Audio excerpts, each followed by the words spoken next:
Oh.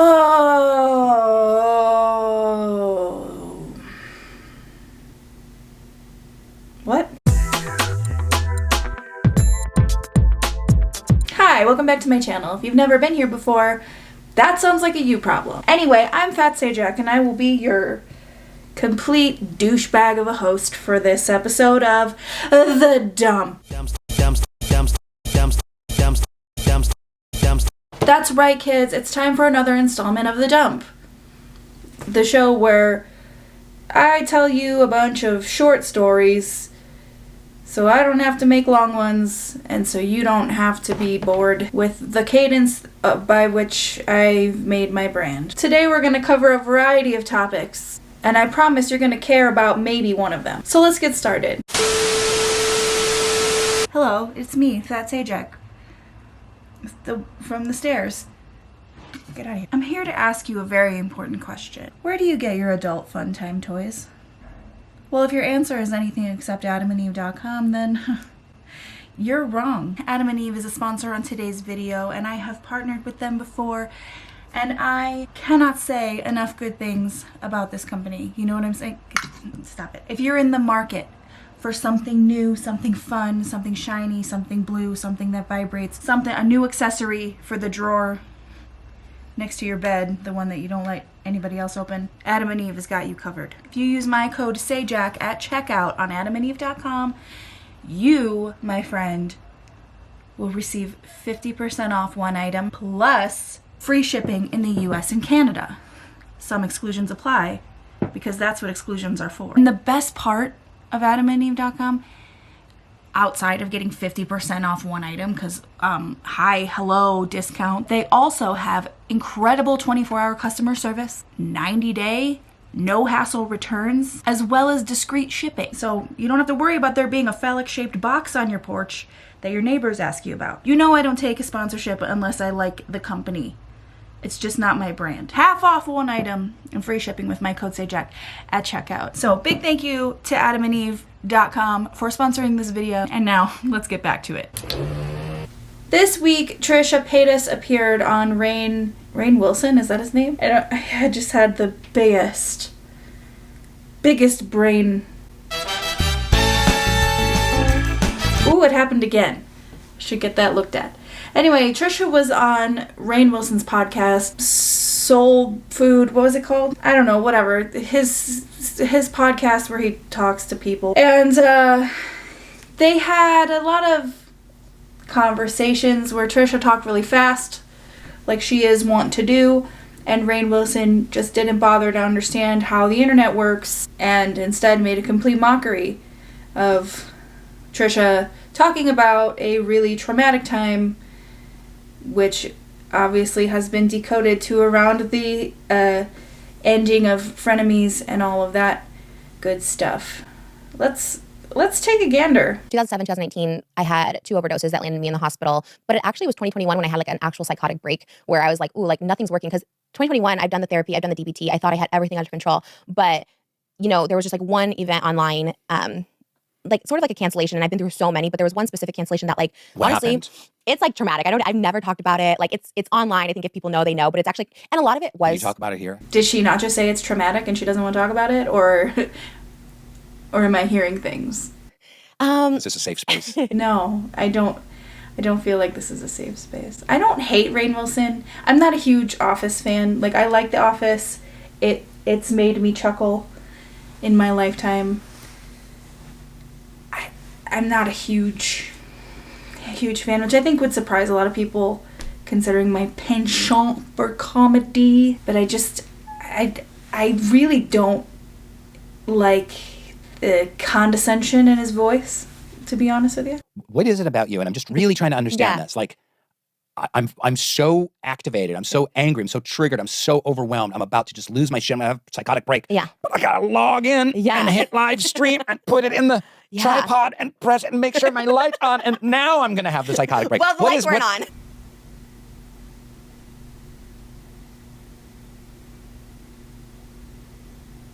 What's the deal with that though? What is that impulse? And again, is it because you're getting that reward from doing it? The more that you have kind of nervous breakdowns online, then you get, the money truck backs up. Listen, he might be asking this question in good faith, okay? I'm not accusing him of asking this question in bad faith, even though the way he presents it seems terribly in bad faith, right? It seems like a mockery of the way she handled a literal psychotic break. Not like the cutesy, funny, like, I'm having a psychotic break. Like, I think we all know that Trisha Paytas had like a legitimate psychotic break, right? She's been very, for the most part, very open about that. Feel however the hell you want to about Trisha Paytas. I'm indifferent when it comes to Trisha Paytas. I don't know so much of her lore. There is so much lore to know. I only know the bare bones skeletal outlines of her lore. So like people accuse me all the time of like caping so super hard for her. Whatever. I'm not caping for anybody. Okay? I don't cape for no one. I just feel like if you're having a conversation with somebody about their psychotic break, about a mental health crisis, about their mental well-being on a podcast that is presumably about one's mental health, why would you ask a question in that way? You know, I don't think the facetious tone is needed. Not all of us have emotional support laundry, okay? I really, really dislike the way he asked this question. Because it's a fair question for, like, a boomer, but it's also, like, it could have been asked in a nicer way. Which now I haven't cried or had a breakdown online since then, and I'm so happy and much prouder for that. 3 years without a gigantic online breakdown. I mean, knocking on wood. Congratulations. Oh, okay. Yeah. See, I know he's just trying to be funny and, like, bring levity to the conversation, but, like, she's being, like, incredibly open and honest and vulnerable about her part in this, as much as she can emotionally handle being, and he's making a mockery of it. I don't know. Everything about this really rubs me the wrong way, and I don't know. Like I said, feel however you feel about Trisha Paytas. Whether you love her, you hate her, you don't care. I fall more into the don't care.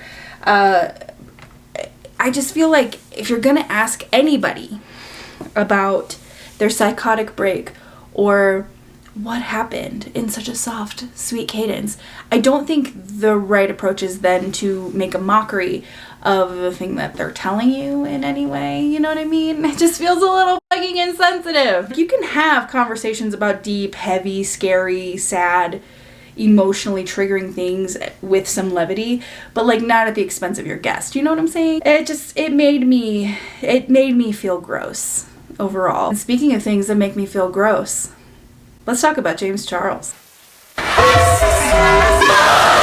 Apparently, James Charles is last I heard he was in Dublin, doing a meet and greet for his new makeup, which there was some controversy when he released a blush duo that was one cream blush and one powder blush, and a creator saw that the cream blush looked a little messed up, as it turns out, according to James himself and rogue commenters, that is just condensation that is built up on the cream itself in packaging. So I'm not going to put too much weight on that. A lot of people were also accusing him of stealing the look of the product from another product. But listen, I really think that in the year of our Lord Meryl Streep, 2024, there just aren't original ideas anymore. They're so few and far between. Everything is an inspiration from everything. This is not me defending James Charles, by the way, because did I mention again, he's doing meet and greets. Let that happen. Literally, he posted videos of these meet and greets. The demographic, it's mostly children screaming for him and taking photos with him. The man who was accused of and admitted to sending lewd texts with photos to minors. If you brought your child to meet James Charles, I think less of you as a person and a parent. Thank God the makeup wasn't icky though. Hey, and speaking of icky makeup, you guys ever hear of a little lady named Jaclyn Hill? So Jaclyn Hill is in... Jaclyn Hill Jaclyn Hill is Jaclyn Hillin. I don't know a whole lot. I'm not a makeup person, as you can probably imagine. And the one thing I know about Jaclyn Hill is I can't stand her. She had posted, and I guess it's been deleted now, this particular video. Obviously, my phone does not know that I moved to California. And I got a text today saying that I was in an evacuation zone for a hurricane and that I needed to leave. And I was like, I already did that 6 months ago. Okay, but seriously, people are always comparing the two. Like my friends in California are like, oh yeah, we have to deal with earthquakes, but they're not as bad as hurricanes. So now that I have lived through 5 earthquakes, 5, okay? All of them being in the last like 10 days, which is actually insane. My hair is so clean. It's like not, whatever, moving on. Yeah, earthquakes are so much worse than hurricanes. There's actually no comparison. As someone who moved to Florida when I was 7 years old in 1997, okay, and then like moved back and forth, I've gone through so many hurricanes. Earthquakes are 1,000 times worse. Don't at me. Don't at her. I think it's really important that we take an opportunity at any given moment to compare natural catastrophes and disasters to one another, because categorically there's no comparison. This was deeply insensitive as it came in with Hurricane Helene, which is now claimed for sure over 200 lives, and there's a bunch of people still missing. People lost everything they own. They lost their homes. They lost their families. They have lost everything. Like, there were fucking videos of cows like in the water, just to their death. And I know there have been some incredibly devastating earthquakes. You can't do that. Like, you can't do that. Like, tornadoes have taken down entire cities and homes and taken hundreds of lives. Like, natural disasters are not something that are like, it's not a dick swinging contest. It's a natural disaster. These are the millennials who give us a bad name. Like, you know what? I get when Gen Z calls us cringy with people like Jaclyn Hill, people like Jeffree Star, people like, I don't know, most of us. Yeah, okay, fine, sure. Incidentally, I put some links in the description on ways to help victims of Hurricane Helene, should you want to do so. Because, like I said, a lot of people lost literally everything and everyone in their lives. So whatever we can do to help out. Also, Jaclyn Hill, imagine if that's what you used your platform for, you fuck. Anyway, speaking of things to feel bad about, Ellen DeGeneres recently released a stand-up special on Netflix, because who wasn't clamoring for that? Ellen, where do you get this idea that everyone hates you? Now, I would say about 80 to 90% of the stand-up special is just Ellen saying things in hopes that we'll feel sorry for her. It's been 2 years since the show ended, and it's been an adjustment, because for 19 years I drove onto the Warner Brothers lot past a giant billboard of my face, and so the first thing I did was I had a giant billboard of my face installed on my lawn, so I saw that when I drove in, and then I put an applause sign in the dining room, and that's helping. I just love comedy. I just don't know why the invitation says a certain time for a party to start, and then everyone goes an hour or two later. People seem to think that 6 means 7, 7 means 8, 8 means 9, 9 means nothing to me because I'm not going. Punctuality. I was in therapy for a while trying to deal with all the hatred that was coming at me, and you know, it was not a common situation for a therapist to deal with. At one point my therapist said, Ellen, where do you get this idea that everyone hates you? And I said, well, New York Times, Washington Post, Entertainment Weekly, Us Weekly. I think Elmo may have said something recently on an episode of Sesame Street. That's funny. Listen, there might have been articles written about Ellen, right? None of them were like, oh, everybody hates Ellen. Maybe like a handful, but most of the publications she listed don't have anything that are explicitly like, everybody hates you, Ellen. Actually, no, that's not the truth, Ellen. But nothing can tell you the true character of a person than by whether or not Cher seemingly sincerely calls you a bitch. It's like I don't get to have chocolate. I mean, look, I'm working on my body, and I just don't. Right. Like, I have chocolate. I'm lying. Yeah, see? Yeah. And then it turns you on? No, it doesn't turn You just me said on. it did. No, I didn't mean it in that way. Okay. Bitch. I enjoyed that. Anyway, speaking of celebrities whose behavior flew under the radar for way too long, how about that Diddy? Yikes. I'm never making a video about it, so please don't ask. It's just not, it's not my wheelhouse, okay? We're all shits and gigs here. Speaking of changing the subject, our last and final topic for today is, of course, Chapel Roan. Our actions of our government, the actions of the internet, the actions of you and me. So, Chapel Roan has come under fire for quite a few things recently.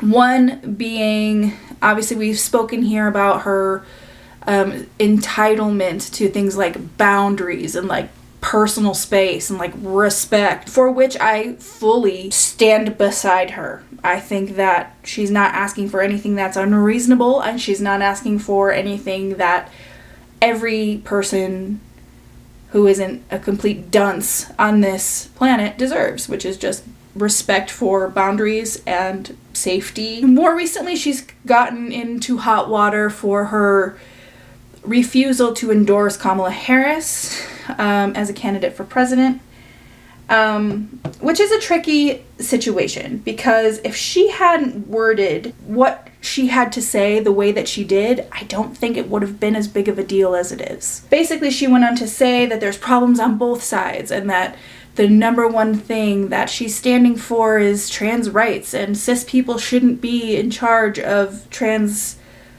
people's issues. From a cis woman. In regards to that, I get what she's saying, which is to question authority, question your candidates, vote small, but also like vote big. Use your critical thinking skills, make the best choice for you. I don't appreciate that she mispronounced the name Kamala by calling her Kamala. I mean, I'm not going to say that that's a microaggression. I have heard a few black creators, namely the creator Horace Gold on TikTok. He pointed out that that felt very microaggressive to him, and it either was just straight up microaggressive, or it's a testament to how unplugged she is from any sort of knowledge of the political state, that she cannot simply remember that her name is pronounced Kamala. And that creator held a lot of grace for Chapel Roan, and I do as well. But I think that this whole problems on both sides rhetoric is a lot more damaging than she intended it to be. I do think it's something that is not a both sides issue, because there will never be trans rights under a Trump administration. And there's never going to be a perfect candidate, ever. There's never ever going to be a candidate that has all the things you want, or says all the things you want, or checks every single box. That's not realistic, because it's different for every single person in this country. So you're never ever going to check off all those boxes. You have to pick the one that's as close as possible. And if you want meaningful change, then you work under that administration for that meaningful change. But you're not going to be able to work for that change, specifically trans rights, under a Trump administration.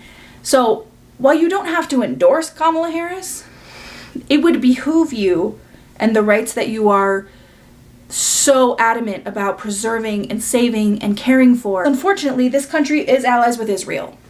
And the only person I've heard made mention of wanting a ceasefire, of wanting to end this genocide in Palestine, is Kamala Harris. She's said it with her own fucking mouth. You have to remember, she is VP right now, sure. But like, how much change do you want her to make before the election even happens? There were some other complaints that Chapel Roan canceled her performances at whatever, some festival, on account of her mental health needing looking after. And people were pissed because they spent thousands of dollars to fly somewhere or get hotel rooms or on tickets or whatever. And like, I get that 100%. Like, I get being pissed about that. Like, especially if like, oh my God, I saved up all this money, I'll finally be able to do this. Everybody has different financial situations. But like, I don't know, I feel so many different ways about this, Because on one hand, it does seem like she's canceling a lot of performances, like kind of last minute to do other things or for mental health reasons, which like 100%, if you're struggling, take care of yourself, because without taking care of yourself, there are no other concerts for all these greedy little bits. To that same point, there have been a lot of people saying like, oh, mental health is only important until it inconveniences you, which, okay, fair. If you have a 9 to 5 and you live in this country, there is a 98.9% chance that you cannot call off for a mental health day. I'm not saying like she's got to struggle because I can't call off of work, but like the expectation for people now in this place that we're in is that if you are struggling, you have to suck it up and suffer. And that's, I think, where everybody's brain is at to some extent, right? The people who are calling her out like, oh, God, just do the show and then go take care of your mental health. It's such there's so much nuance to it. Obviously, protect your mental health. Without your mental health, there's nothing, right? But also, like, this girl needs to hire herself, A, a publicist, and B, a really, really good management team. She needs people, like, saying, delete your social media stop reading shit online, stop trying to correct every ounce of information out there about you, because you're never, ever, ever going to be able to do it. It is a snake. What is that saying where it's eating its own tail? Like, it's literally, that's all it is. Like, she's just going to drive herself, and this is, sorry for this way of saying it, but like she's gonna drive herself insane trying to correct every single bit of information about her that she doesn't like out there. She's just gonna drive herself insane. Obviously, her mental health is paramount, and I hope she's taking care of herself. I hope that she's actually taking care of herself, that she's actually seeking therapy or medication if needed, or whatever she's struggling with. I hope she's addressing it in all the right ways. Hopefully this is just a what did Jeffree Star call it? A bleep in time. Hopefully this is just a bleep in time. Alright, speaking of me rambling too long, shut the fuck up! I am done here. Thank you for joining me for this episode of The Dump. Please make sure to subscribe. I make new videos all the time. Constantly, always. I'm never not making videos at this point. I hope you have a wonderful day, and I'll see you in the next one. Bye. Hello everyone, James Charles here.